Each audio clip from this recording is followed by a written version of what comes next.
Hi everyone, welcome to How to Find Your First or Next Client as an Independent Support Worker. Before we get started, a quick disclaimer, this live isn't about courses or certifications. We're assuming that you already have all the basics you need to work as a support worker. So what we're going to talk about today is for those who are ready to work but still struggle to find clients or struggle to promote themselves. So let's jump in. Number one, how to overcome the fear of promoting yourself. So most people aren't afraid of work. They're afraid of what others will think when they put themselves out there. So things like, what if no one replies? What if I come across as pushy? That's a big one. What if I mess it up? That's the fear of judgment. So hiding behind your work doesn't protect you. It actually holds you back. And if no one knows you exist, no one will hire you. So you need to start, even if you're scared. Even if you're unsure, just start. It gets easier with time. I promise you, I did not start out behind the camera. It was a big push from the team in the office to get me in front of the camera. And now I can sit down and record anything and I don't worry because it wasn't as bad as I thought. So I think getting yourself out there is so important. Tell everyone. Tell your hairdresser. Tell the lawn guy that helps at your place. Tell your next door neighbour. Tell everybody, because you just never know when that person's going to say, oh yeah, I know somebody who could really use your services. If you don't tell everybody what you're doing, nothing's going to come your way. So don't be shy or embarrassed to talk about it. If you love what you do, it should be easy to talk about it. Number two, what truly makes a client trust you? Clients aren't looking for perfection. They're looking for reliability. So how do you show that? With a few things, punctuality and responsibility. So if you say you'll do something, do it. If you can't do it, let them know and apologise and communicate really clearly and consistently. So I had a no-show to a job interview just today and they didn't let me know. We still haven't had any contact. We'd been in contact all week and they just didn't show up. And I know everybody's going to say, oh, I hope they're okay. I'm sure they are. We've attempted to contact, but this happens all the time, way more than you think. So if you can't be somewhere or if you've taken on too much, just be upfront and honest and communicate really clearly from the get-go so you build that trust, not erode it. Okay, clear and organise shift notes. Now, this isn't just for the client or the support coordinator to be micromanaging you. It's really essential because if you're going down the road of registration, you'll need it for audits. If plan renewals are coming around, you may be asked for those comprehensive notes. Using them to compile reports, there's many reasons why you may need shift notes. One of them is insurance, if something happens, and so on and so forth. There's a lot of reasons. So understanding the basics of NDIS is the next thing. You don't need to know everything because it is enormous, but you do need to stay informed. So for that, I would say join groups, ask questions, stay connected. Now, there are no silly questions. The only silly questions are the ones you don't ask. And I know the groups can be brutal, but we've got a link to our group in the comment section, support for support workers, and I'll come to that at the end, but we don't put up with any of that stuff. Every question is answered. So yeah, educate yourself, get informed. Clarity on the services you offer. So be ready to answer. If somebody asks, how can you support me? Be ready. What kind of services do you provide? Do you provide complex care, social aiding, skill building? What's your specialty? What's your niche? What are you really interested in and what do you love doing? Next one, align with clients' goals. If the client wants more independence, for example, then everything you do should be towards supporting that. And a tip, you could ask to read their latest shift notes from a previous support worker or a support coordinator, because the more info you have up front, the better. But just know that they don't owe you that information. But it's something that you could ask for. All right, number three, how to define and present your professional profile. So your profile doesn't need to be fancy. It just needs to be really clear. So talk about the areas that you can cover, the geographical areas, the types of support you offer, plus your qualifications, the kinds of clients you work best with, the days and times you're available, how best to contact you, and a clean, friendly photo. And you can even put, I've seen more recently, people putting their hourly rates, being really transparent. So there's no question, I charge X amount of dollars per hour for Monday to Friday, for example. So put this in a separate page or profile. Don't use your personal one. I know it's a little bit of extra work and it makes things, simpler, but honestly, have a professional profile. Let's say we're talking about Facebook. Have a professional Facebook profile and a private Facebook profile. That's yours. That's your real life. It just makes it easier to keep track and easier to hold firm boundaries. So number 4, where and how to find the clients that are right for you. So before you post everywhere, ask yourself, how many hours can I do per week realistically? How many clients can I support really well? And then what kind of work or what kind of client suits me best? And once you know that, go where your ideal clients are or their families. So Facebook groups and forums, disability expos, community events, referrals from other support workers. So get to know people who are working with the same types of clients that you're interested in working with.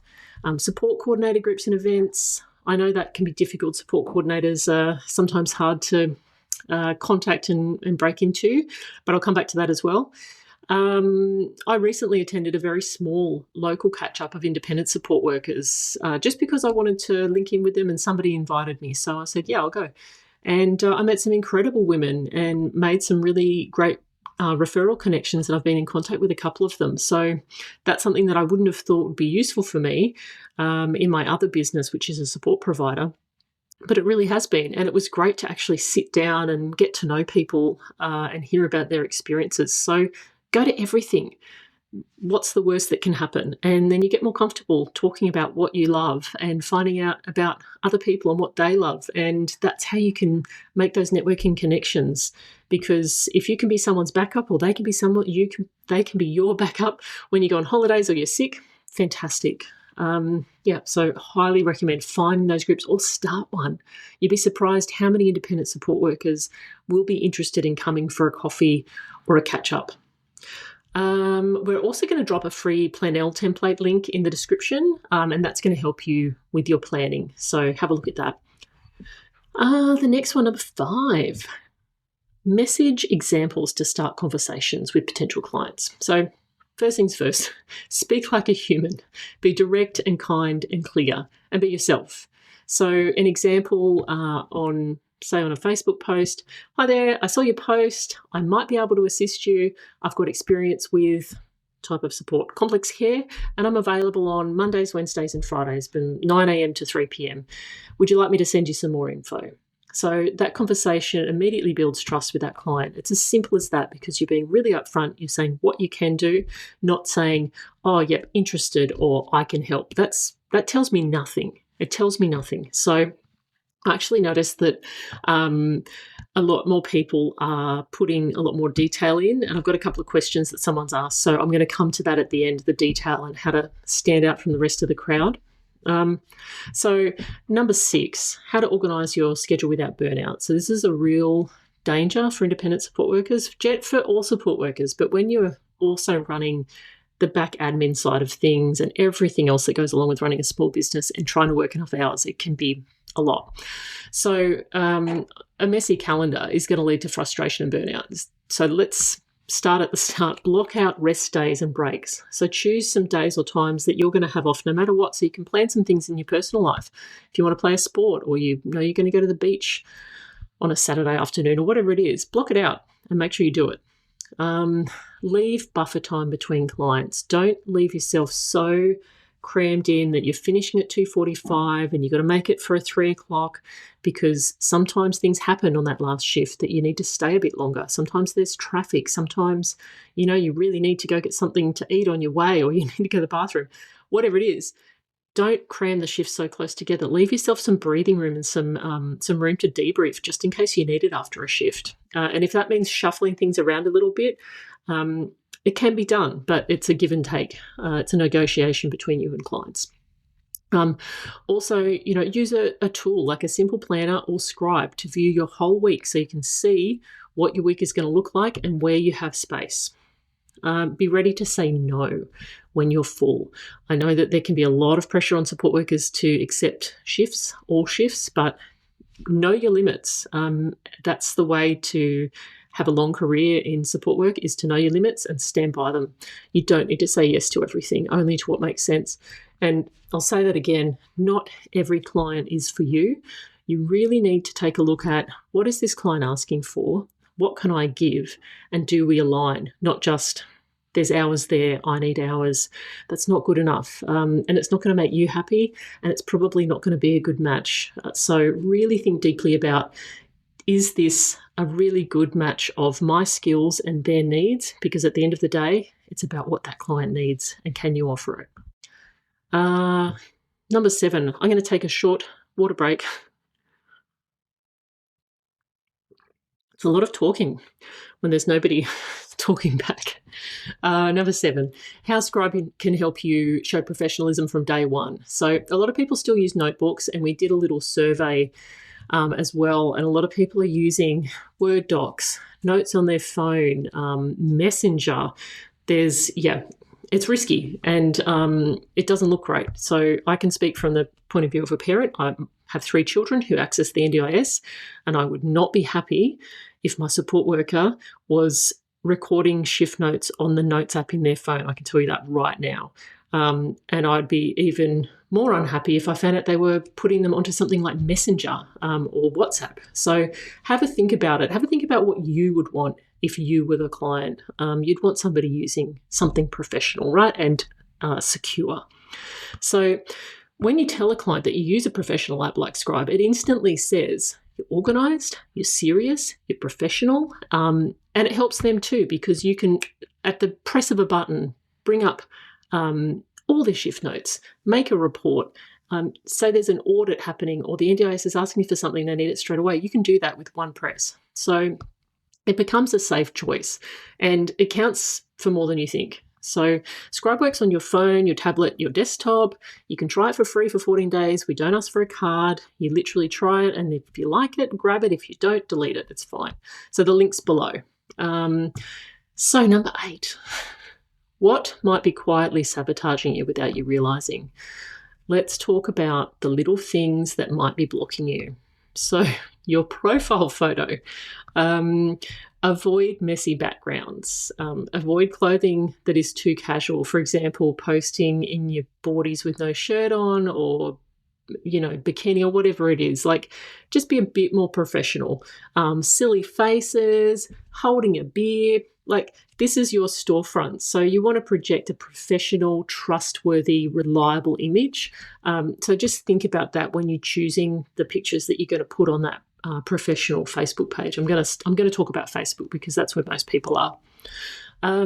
Anonymous posts. Now, this is something that jumps out at me every day.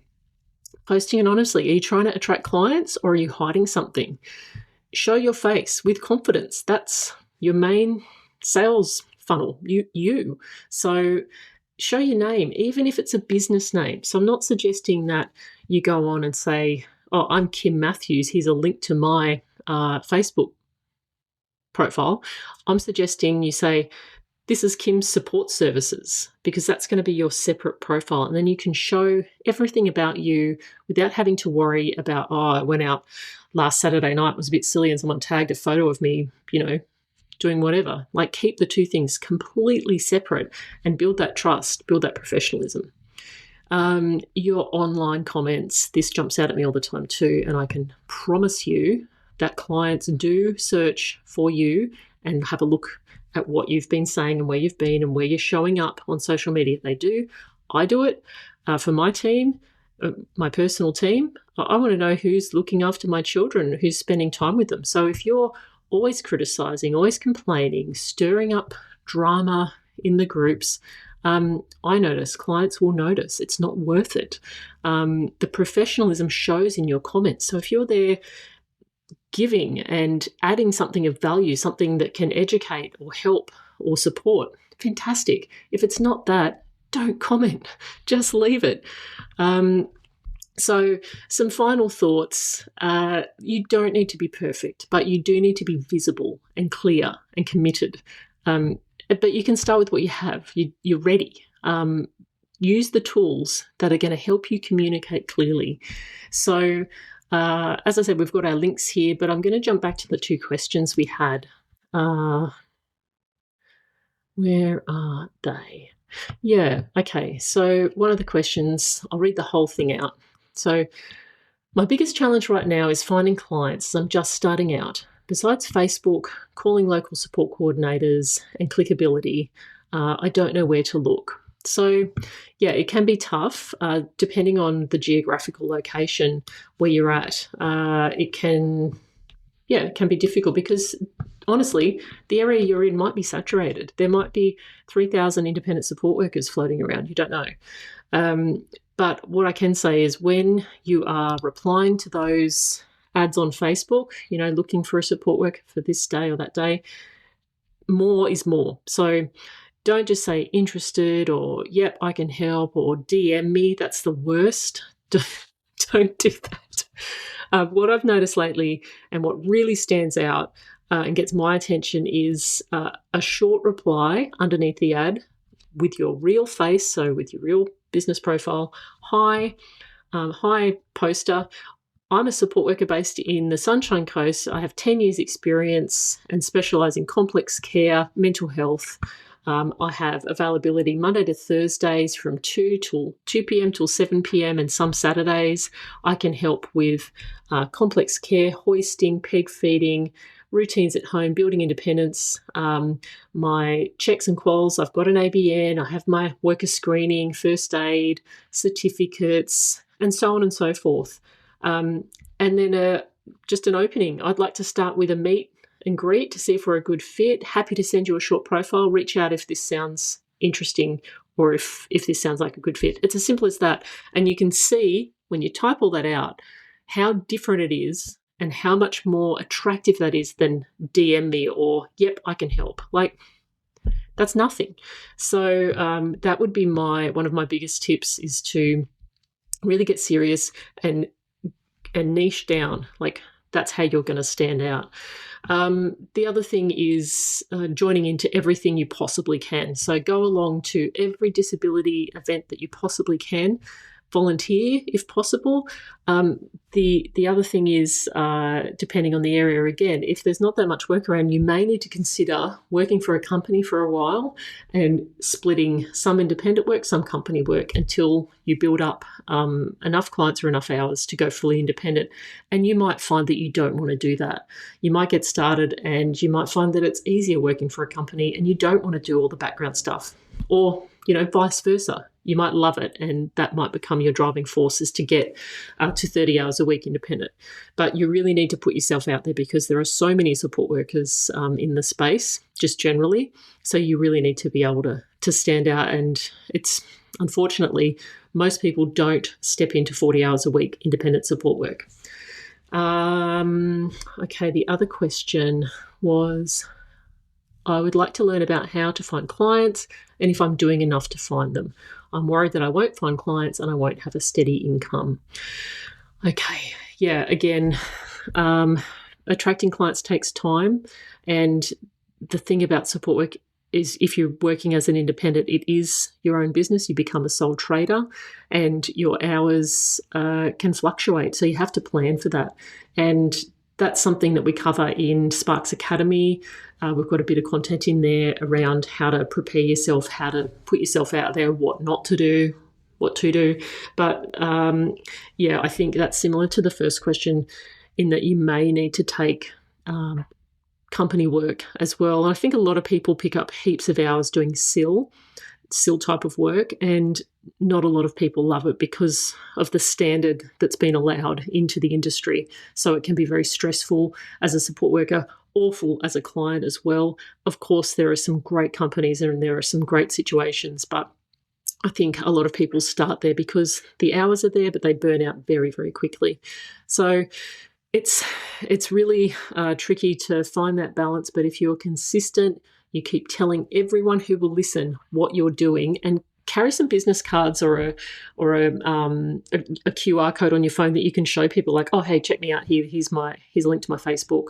If you know anybody who needs support, I've got some availability, because people would rather recommend somebody that they know, and they'll be excited to tell if they come across somebody in their private life who's like, oh, my friend really needs a support worker. They'll be like, oh, I met a support worker the other day. Jane, here's her details. That is how it works. So don't be afraid to talk yourself up. And I think particularly women have trouble doing that, but you are qualified. So I'm speaking to the people who are qualified and who are ready to work here. You've got everything you need. If it's confidence that you're lacking, small steps. Learn to talk about yourself in a positive way. That's all I can say. So in our links, we've got our free Planel, which is going to help you plan out your year and figure out what it is you really want to get out of 2026. We've got our link to Scribe for free. So your shift notes, your invoicing, client management, scheduler, document storage, everything's in there. You can try it for 14 days free, no card. So at the end, you can just choose to delete it if you don't want it. But if you want it, you just continue. And join the Support for Support Workers Facebook group. That link's there too. So I started that group because I saw how awful it was getting in some of the bigger groups, like the pile-ons and just the meanness. There's no need for it. And that's what I mean when I'm talking about commenting where you don't need to comment. Don't do it. But we run Support for Support Workers in a way that has zero tolerance for any of that. If people are being mean or snarky or speaking down or just generally commenting to comment, we just kick them out. I don't even have a discussion about it. And it's worked really well. We've got a beautiful community there. Everyone's very supportive. You can ask even the most basic of questions and you will get a serious answer straight away, usually. So, yeah, feel free to join that group. I really enjoy running that group. It's a pleasure because I feel like we're really helping people, and we have it to a size now where we have some really experienced support workers in there who are happy to share their experience and be honest and get in and answer those questions. So I'm really pleased with that group. So please go ahead and join if you would like to. If you need help with any soft skills in terms of how to work with clients, do's and don'ts, how to decipher the pricing guide, how to figure out a service agreement, all of the background stuff that's outside of what you would learn in your Certificate 3 or Certificate 4, we have Sparks Academy. So all of that lives in Sparks Academy, and you can jump over there and have a look at what's on offer as well. So if this live helped you, drop a comment, give us a like, and subscribe so you don't miss the next one. So I love doing these. I haven't done one for a while, but they're always lots of fun, and I like answering questions. So please subscribe, and then you can follow along and ask a question yourself. So Spark Scribe, built for the frontline, built for you.